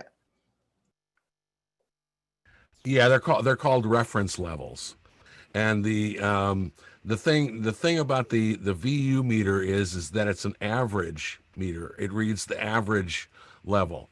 It's basically best for music, for dialogue and stuff like that. It's really not that good. You want to, for dialogue, typically you would want a peak meter. The VU meters don't really read the peaks unless you have some kind of hybrid meter where it shows the peak in addition to the VU, like the sound devices. You have that option of being able to show, where the peak is versus where the average level is. So yeah, the whole thing with the reference levels, it's quite confusing. Especially when you bring in some of these other kinds of meters, the straight especially PPM. PPMs. PPM, like, really, There's fix a so many PPM. different standards. Well, and I have a picture. I have a picture here. I'll just share with you real quickly to show you how this, and then we'll jump on. But here's so this is the comparison. Yeah. Oh, that's a great picture. Yeah, that's a pretty good picture. Yeah, so you get to see, VU +4, VU 0, BBC, EBU, DIN, and we just can't find a way to. But look at the BBC. This is the most interesting, because none of this has anything to do with dB. What's the reference level? 4. I don't know. Let's make it 4. Yeah. I'm sure it makes, and and then when you see that, you're like, I know that there was a lot of meetings about that. Like, it wasn't like somebody there had to be. Well, what should we put the top at? 1 to 7. 7. Yeah, exactly. Well, it goes to 7. Yeah, exactly. Go ahead, Jeff. So all of these level meters we've been talking about so far, VU and peak meters and dBFS, digital full scale, decibels full scale, all take all frequencies of audio equally. And the problem is human hearing does not work that way. When we listen, we are not very sensitive to low frequencies, especially. So you could have a very, very high pressure sound wave at 20 hertz, and it doesn't sound very loud. So if you were looking at that as an audio wave, it would push the meter way up, but you wouldn't hear it. So the new thing that we have is what we are using in the WLM. That's a LUFS meter, which is loudness units full scale. So that is compensated for the average human hearing. Or weighting, which is what I can set it to whatever you'd like if you want to show that. That's fine. It's fine. Leave yours. Don't move yours too much. We'll just talk through it. Go ahead, Stuart. one of the problems with all of those graphs and what have you, and something that I don't know if this crowd even knows much about, is that VU levels are actually one of the only measurement levels that references itself. So you need to set them up so you need to set up your VU meters properly. And I'm going to hold something up and hopefully the camera will focus. That is a VU meter tester that allows you to generate signals, tones, and what have you, to actually set the meter itself so that it displays correctly. And from those, you then get the levels that we're all referring to. This is why LUFS is actually so much better, because it's actually a real world measurement. And the but again, for a lot of what we do, we're looking at these meters are important. The one that's actually more important as we work through it for me is oftentimes level history. And I feel like Sonic Atom does an okay job of level history. Whereas so I'll go back to Spectre, did an incredible job at level history, which gives us colors. I'll pull up an image here in a second. Go ahead, Victor. Just wanted to mention that it's really great to have these tools, but we need to have a foundation of what we're measuring for and to. And that's usually a broadcast standard of some way. If you're putting stuff out to iTunes as a CD, they want to see -16 LUFS over a range of time. There are standards that are used in broadcast media, videos, etc. So it's good to measure, but we need to know what we're measuring and and how we're applying this tool to get to that standard. Just like Rec 709, you don't want to go outside of that. Legal, illegal. Same thing goes for audio. Well, and I think that the thing to keep in mind though is as you get started, the standards are important, especially as you start to publish. The one of the big things is with all video meters and audio meters is turn them on often and watch them.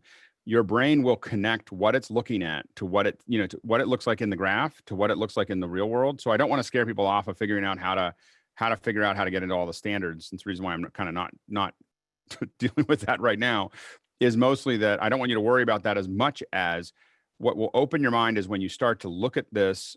Again, I joke with the Matrix reference, but as you look at this, after a while it just becomes blonde brunette, from the Matrix, where you're just kind of looking at all of these things and suddenly you realize, your brain starts to realize what it is. And so we open up a lot of these graphs.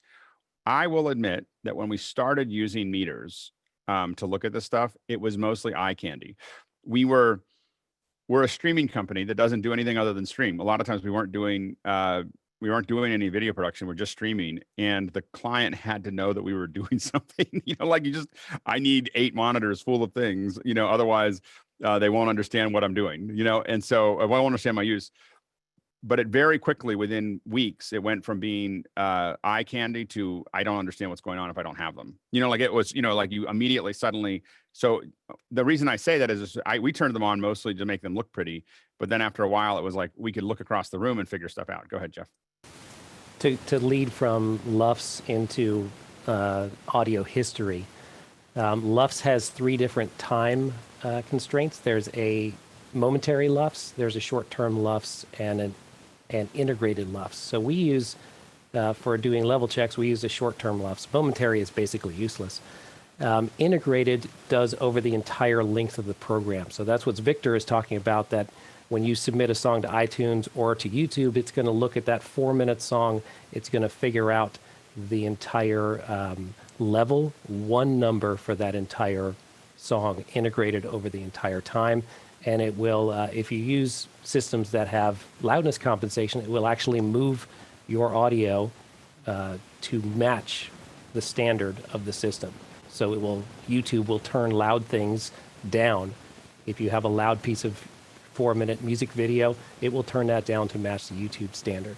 In live production, like you're talking about, probably better to use an audio history, where we can actually see the audio levels over time. And that's probably the next thing we should call up, is to get an audio history from Jason's. Yeah, well, and you got it. Hang on. And yeah, so and I'll show you. This is actually a stream here. Let me while Jason's bringing that up, I'm going to show you see if I can pull this up here. So what you're going to see here is you see all these meters, these are all different streams, right? So, going down the side. Now for us, here we're seeing, you see my mouse, right? Do you see the mouse? Yes. I never know what you see. So anyway, so you can see that these are going up and down. These are telling us that that's is proper. Now here's that history that we were talking about. When it's green, green, green, green, green, it means that, for us, this is Spectre. It means that that we're in roughly the levels that we want to be in. Purple tells us that it is and we can set all these colors at certain levels, but tells us that it's a little low. And then what's happening here is that these are meters of the audio of what's coming into us, and these are meters of the audio going out. And so if we make any adjustments in our elementals, we would see it over here. And then of course we have the spectrogram and the spectrograph. These are video scopes up here. So we have both sets of scopes on what's coming in so that we can look at it. But we found that this kind of meter setup, and we use the standard old histogram mostly because when we talk to audio engineers on site, it's the one they understand the most. so I can say the graph is small, like that. That's like it's little. Like we would like it to be bigger, and so that's the so anyway, that's kind of how. But what that allows me to do is if we streamed up to, for many things we've streamed up to 20 rooms at the same time, and inside of that, you can't listen to all of them all the time. But what you can do is you have a person sitting there just watching them all, just constantly looking at all of them, and they can zero in on one that they think looks wrong or sounds wrong or whatever by looking at the data, as opposed to doing it some other way. Do we have any questions, Phil? Yeah, we do have some questions. Sorry, you're catching me by surprise. Yeah, exactly. Where'd it go? You look away for 1 second and Alex will just be like jumping on you. I know. So let's see. The first one from Victor was a question from yesterday. Alex, do you use standard like the ITUR BS 1770-3 when you are producing live streams? Nope. we're trying to, we worry about levels being, we're trying to get those levels as close to zero as we can most of the time for streams, because number one complaint on a live stream is that it's too soft. So, I mean, that's the number one thing that comes in. So usually we're peaking around -4, -6. We're just looking at those peaks because if it falls apart, it will, I mean, if it goes above zero, it's obviously a big deal for us, but we're trying to get, we come in as hot as we can. We don't tell the event, unless they're Brian working with us, we generally don't tell the event, and Jesse to some degree, because he's worked with us now, but until, we don't usually tell the event audio engineer that, because it freaks them out, to go that high. And so, and Brian, so we, I mean, literally we've had these arguments where they can't, the idea of peaking over -10 or -12 is just, it's like literally trying to get them to walk off the end of a cliff, and so, it's like we needed to be there. So we don't tell them, we just tell them, just do what you're doing, just don't change it. And then we bump it up on our own to the levels that we know we need for the stream. We're more careful with that if we're doing a record. So the records will keep recorded low, but in the stream that's going live for that moment, we'll take some chances because of the fact that people will complain otherwise. Go ahead, Mickey. Yeah, definitely. And engineers that are used to mixing for like front of house, they're gonna freak out when they're made to mix So for we don't broadcast make them. or for streaming. Yeah. Yeah, when I have to mix for web, or the few times that I do mix for live streams, yeah, I aim for -16 LEFS, and I put my brick wall limiter at either -3 or -4. Right. Just to take into account for if people have setups that could possibly be summing the left and the right channels. Right. Putting the brick wall at -3 or -4 will keep you safe, even if people are summing them. Right. Yep. Go ahead, Greg.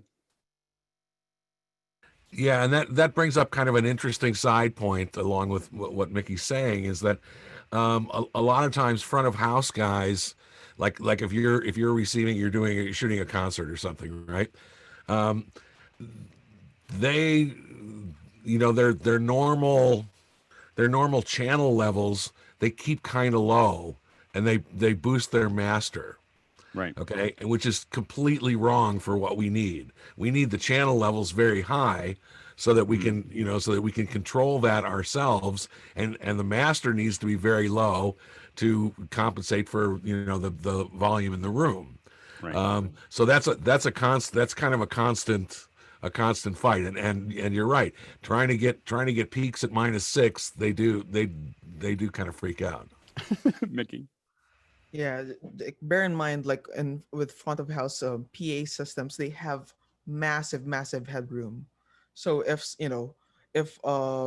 the musician or the artist suddenly comes in with like a blaring guitar riff, they have that headroom up there. So their actual nominal mixing level is quite conservative, Mhm. but they have that headroom in their system to punch things if they have to.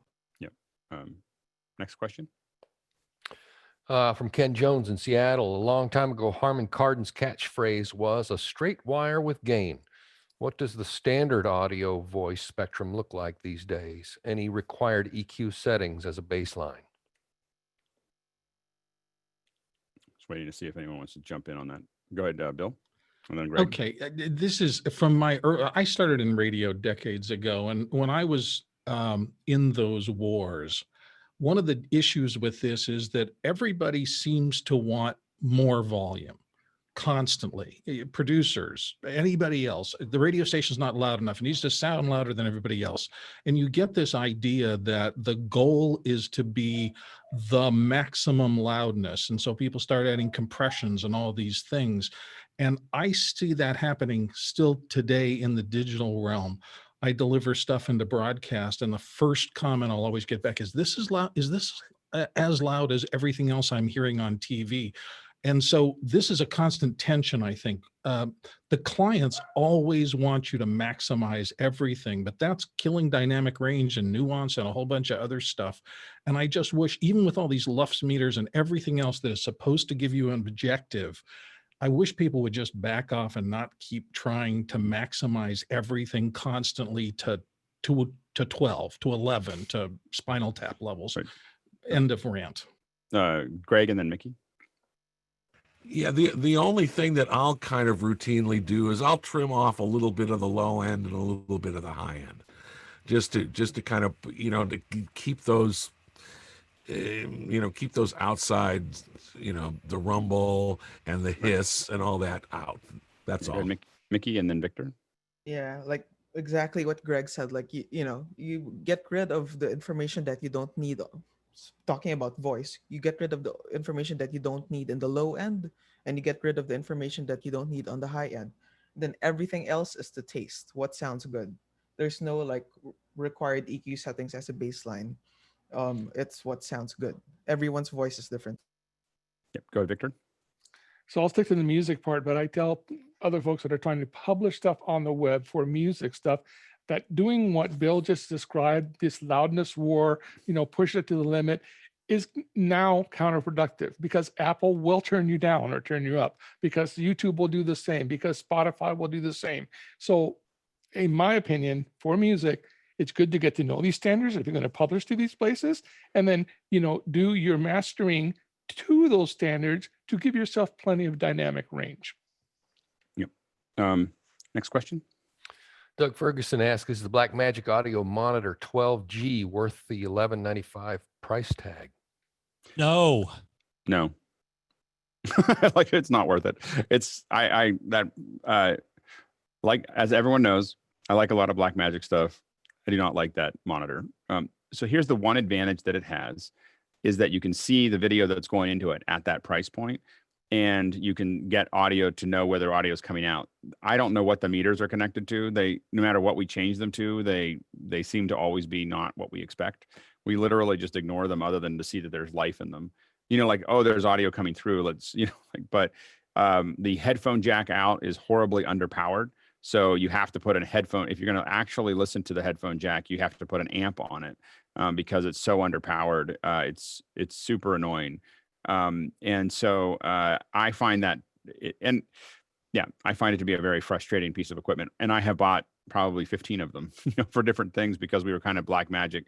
If you can spend more, Wohler WOHLER is kind of where we move to, but they are more expensive. And if you want a monitor in them, they're going to be a lot more expensive. That's the one thing that Blackmagic figured out. The reason the monitor is so important is you have an SDI going into it, and you have an SDI coming in, and you can see that's what you're sampling, and then listen to it and see meters. The Wohler will do all of that, but it won't show you a picture of it at like $1,800 instead of $1,100. And then I think you're in $3,000 or $4,000 with Wohlers before you start getting screens, which is, so I think that I will say that they found a kind of a happy medium there, but it's a super annoying piece of hardware in my opinion. Go ahead, Mickey. I just wanted to comment on a message I saw Victor post in the chat, like asking like why there's not many professionals following the standards. I would say like if it's my answer would be like for the web, it's a wild west. There's no penalty to delivering something that isn't to spec. But say if you work in the broadcast field, like you can be penalized for submitting something that QC will bounce back to you, as in like monetary penalty. So yeah, if Victor is talking about like deliverables for web, there's no one policing that. And we definitely are much more careful we're much more careful if we're sending out to broadcast. So when we're putting it on a press pool or something like that, we play a lot safer in a lot of places. We just don't do it much anymore. I mean, broadcast is kind of anyway, go ahead, Victor. But that's why I was asking, because I figured it was something like that in broadcast, because, just like Netflix has standards for video, you can not submit something to them that's not within standards. And so wouldn't it behoove us to, get used to some standards in the wild west in order to get some more discipline around this particular area?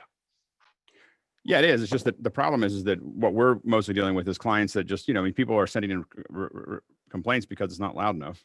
A lot of them, and so the thing is that, we're just trying to, and we found that we can make it work, at that level. And so from an audio perspective, we're it is the wild west. We don't interact with, broadcast is so far behind now that we don't really interact with them that much.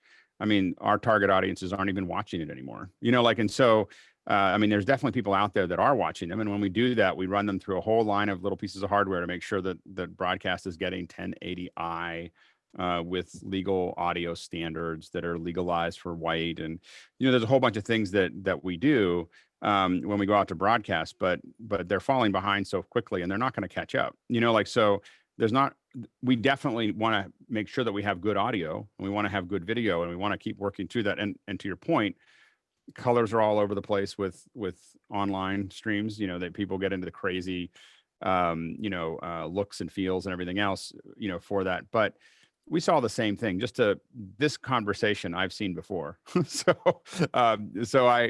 When I started I've told the story, so I'm not going to tell a very long version of it. But when I got into Photoshop, there were Cytex operators, right? Cytex was the broadcast of print, right? It was really expensive, $100,000 box. And that's how they did all the pre-press.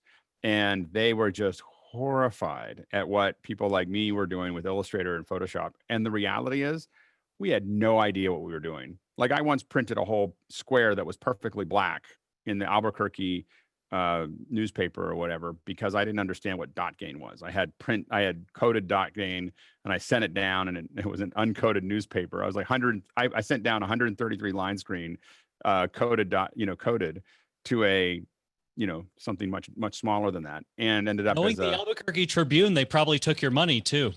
Oh, it was $1,200 for a black square. So anyway, but the point is that none of us knew what we were doing. And then Ray Gun came out and people were horrified. You couldn't even read it. It was just all over the place. And so there was this massive explosion of craziness. And then it all just kind of settled in. It settled into what we see today in magazines and everything else. And so, I guess I kind of feel like what we're seeing right now is this explosion of, all these different ideas of what's going to be next. And we're slowly settling in, we're slowly kind of finding our way into a set of, standards of, the quality is starting to increase. Us talking about these things makes sense. But but we also don't want to get caught up in taking arbitrary standards from a legacy format and applying them to the future. So we want to, like like just because they were made up over there doesn't mean we have to be limited by what a legacy, because broadcast, let's be clear, broadcast is legacy. Like it's not going to survive, and so, it's got maybe 10 years before it's, print and, all this stuff. It doesn't mean it'll go away. It'll just become irrelevant. Go ahead, Bill. So I also just wanted to bring up the reality that we're trying to measure something that it to a certain degree is measurable, but to a certain degree isn't. And the point that I'm trying to make is that a screechy, annoying voice at 6 on luff meters and a calm, mellow voice at 6 on a luff meters are perceivably different things. So no matter how you're trying to figure out a standard and fix people to it, the nature of what we're trying to serve to them makes that difficult.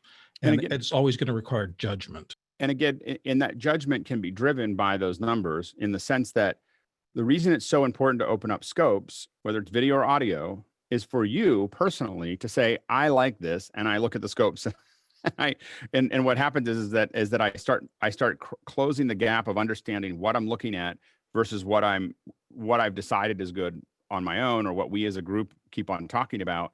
As we refine our eye, we want to refine our eye to what's good, but we also want to refine our eye to being able to look at the numbers and what those numbers look like when it's what we consider good.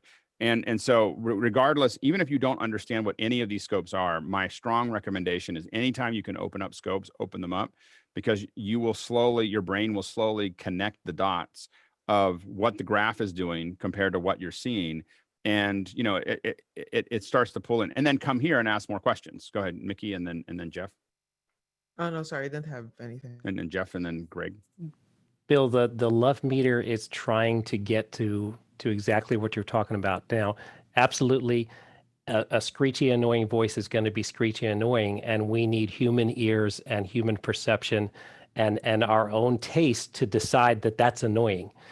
But the screechy frequencies that are annoying will push the luff meter up faster than will frequencies in the middle pleasant range. So if you looked at that on a RMS meter and a LUFS meter, the LUFS meter would show the screechy stuff. Actually, it would have to be quieter for it to be -6, because it will drive that meter up faster. We Greg, still need humans at the end to decide, no, that's not good audio. We don't want to use that. Right. Greg, and then Courtney. Well, I just feel like the streamers are really the new broadcast. Because that's the most, that's the kind of the way more and more is going. And if the content providers could provide more consistent levels on their product and leave it up to you guys to figure out what you need to do to push it out to the streams, that would be a better solution for me. Yeah, absolutely. Courtney? There's also a psychoacoustic element to some of this stuff that they discovered when they came up with the Calm Act, which was designed to, people kept complaining about the level of commercials and broadcast television being louder than the program and then having to check their volume all the time. And it's the level of dynamic compression that's applied to a lot of commercials made them seem a lot louder when they weren't a lot louder. So you have to take into account, if you're doing dynamic compression somewhere in the chain, that's going to change your perception of loudness, even though on the meters it may not be as loud. Yep. Next question. James Babbitt, how do average RMS and integrated LUFS differ? Go ahead, Mickey. Oh, Jeff, no, Jeff? Jeff? Yeah, Jeff answered it earlier. So integrated is over all time. So probably the question would be, how do average RMS and short-term LUFS differ? The timing of those two, average RMS and short-term LUFS, are very similar. LUFS compensates for average human hearing, the fact that we hear very well at 3 to 5K and not so well down at 30 hertz. So 3 to 5K will push the meter up, and 30 hertz will require a whole lot of level before the meter actually pushes up. RMS will take 30 hertz and 3K and think that they're equal. Victor? Our own WMS meter is a good example of that. We've got our short-term LUFS, and then we have our program LUFS to the right of that, which is the longer term overall. Next question. Thomas Bauer, can you show what a compressor does to what we see on the scopes? You betcha. What do you want me to do? Well, it's great. Well, try.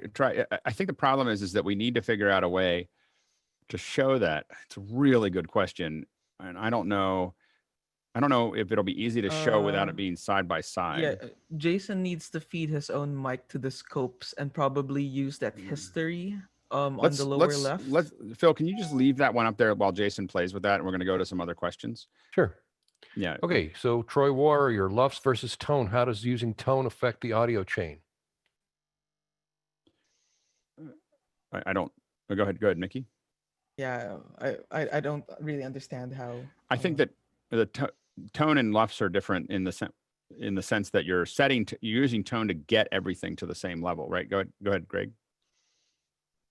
Yeah, tone is just used for setting up your meters, aligning your meters to a reference level, and then the LUFS is actually your program material. Right. Go ahead, Bill, and then Mickey. Yeah, tone is like the 255 audio of white for video. It's just that's a reference that everybody understands. Not quite. that would be like 20K. Right for video. So it's usually 1K. Although it's funny, Brian Maddox uses 800, and it absolutely makes me crazy. Because he does it so he knows it's his tone. Like if he's in a big show, he'll always come in at 800, and my brain is so set up for 1K that something different than 1K, I'm like, there's something wrong with that. Like I don't understand what my brain is just like on, off, off, off, off. And even if I know it's Brian, it still drives me absolutely crazy. So it's Yeah, my point wasn't the frequency. It's a thing that everybody knows what it is. It is a standard. That's what the tone problem is is supposed to do. the problem is that depending on where you are in the world, it's -16, -18, or -20. So yeah, there it is. That's 1K. That's 1K.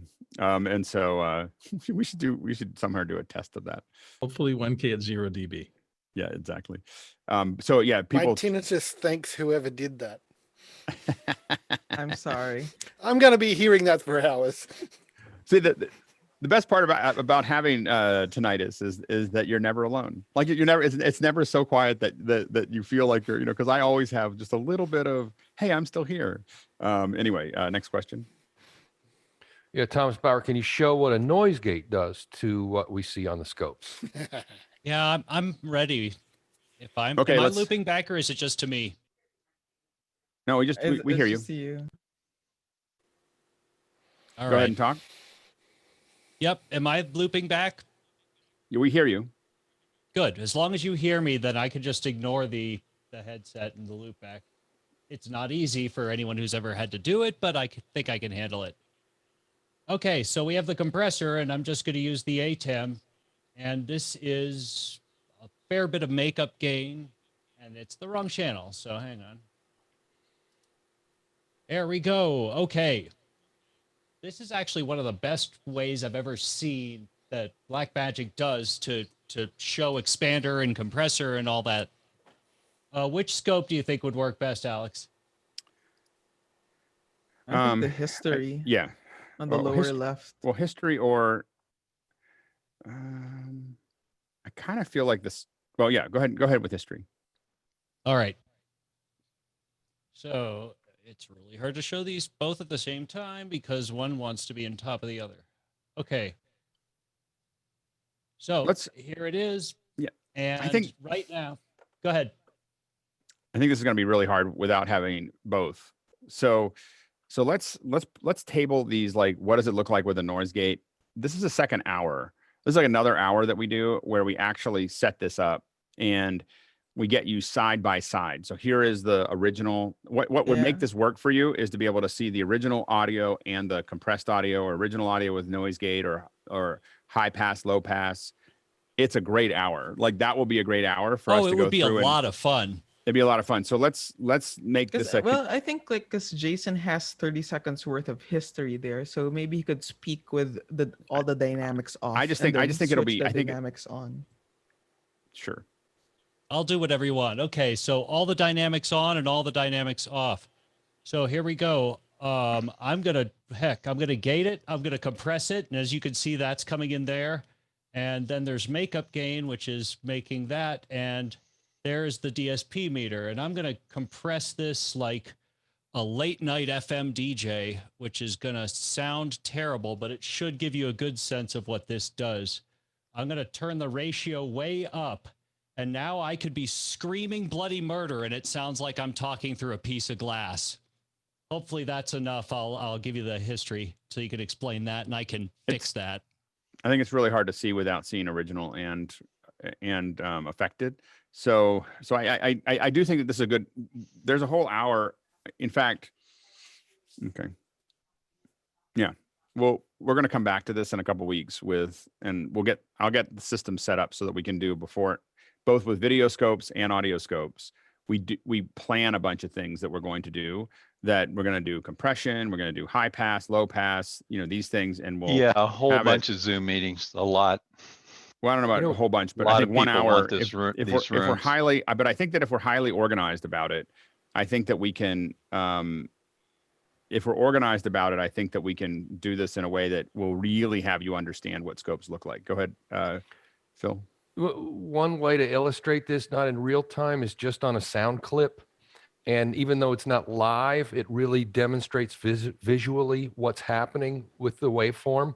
And so you can just apply a filter and then unapply it and show you basically that's what you're looking at live. Yeah. Yeah, no, we can do it with anything. I think that if I just got to set it up. It's like a, I think that we'll spend a lot of time kind of chasing our tail trying to do it right now, unprepared. That's all. Next question. Yeah, TJ Asher, neophyte question. What is a decibel? Go ahead, Stuart. This is going to be a difficult one to answer for people living in the only non-metric country in the world, but a decibel is 1/10 of a bell. Go ahead, Greg. A decibel is in fact 1/10 of a bell. Stuart is quite correct. It comes from a measurement of resistance on telephone lines. Okay, so a decibel in itself is not a unit of measurement. Well, it is a unit of measurement in a way that it represents a ratio.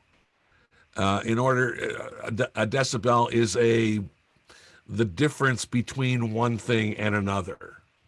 Okay, typically. There are so many different kinds of decibels and used in different ways that this gets very, very confusing. dBm, dB small v, dB large v, dBu, dBFS, et cetera, et cetera, et cetera, et cetera. So, but the essential thing is that the decibel itself is a description of a ratio. Okay, right. If that makes sense. That's what it is, and it's kind of the base of what we, how we use to measure all of these things. Go ahead. Anyone else want to? Oh, go ahead, Jeff. Picking up on Greg's ratio thing, the way I've always explained it is, if I tell you I drove to work twice as fast today as I did yesterday, you know a relationship between those two things, but you don't know any actual information, and so that's a decibel. When we put the subscript on it, dBSPL, dBu, dBFS, now we're giving it specific information. So dBSPL is the one that most people think of when they say decibel, and that is decibel sound pressure level. That's a measurement of pressure that is then converted into decibels, because our human hearing has a huge range, something like 10 million times the biggest pressure we can withstand to the smallest pressure we can perceive. A decibel condenses that. It uses a logarithm to turn all multiplication into addition to make the math really easy for us dumb audio guys. So 6 dB increase is twice the amplitude. Minus 6 dB is half the amplitude. All those ratios become adding. So you make something louder, it gets 6 dB louder. You make it double again, it's another 6 dB louder. So it's a total of 12. So decibels are a way to take all the sound in SPL and take the electricity in dBu and take the digital in dBFS and make them all unified. So if the sound goes up by 6 dB, the electricity coming out of the microphone goes up by 6 dB, the digital after the converter goes up by 6 dB. That's great. Greg. Yeah, fantastic explanation. I just see a comment here from Ken Jones. I thought 1 dB was the smallest change discernible to the human ear. Yeah, possibly. Most people can't tell the difference 1 dB apart. It's like trying to see 20 milliseconds of delay. It's just, typically it's not going to happen. 2 or 3 dB for sure. You can tell. Absolutely. Stuart. Just checking one thing with Jeff there. I was taught that 3 dB is doubling the energy, but that might come from electronics background rather than just pure audio background. 6 dB is doubling amplitude. 3 dB is doubling power. Yeah, I think this is And a now- conflation of candle power versus decibels. Like that's 1 candle power is the faintest thing you can see. Next question. James Babbitt wants to know, to match the loudness of 2 spoken word recordings, is integrated LUFS the most accurate measurement tool? Mickey? Yeah, for spoken word, then if you want to measure the entire program, then yeah, integrated LUFS is what we usually use in post-production. Great. Next question. Dorian Robinson, okay, for camera guys, negative 6 dB plus 6 BB is like an f-stop? I think it's similar. I'm not sure if it's the same. But it's an interesting way of thinking about it. I haven't thought It's a of that logarithmic metaphor. relationship. I wouldn't really go Not there. sure. Yeah. It kind of, I have to think about that one a little bit. And we are about to, I'm trying to get us back on the road of ending on time. So I think we got to all the scopes ones. We will come back to this, but I think we'll come back to it with both of these. What was missing, this is the first time we did it. I was avoiding this because I was like, I don't really know how to talk about all this. But we're going to come back to it now. I think I have a pretty good idea of what to do. I think we'll talk about it maybe on some of the pre-show sessions and so on and so forth about what tests we want to use.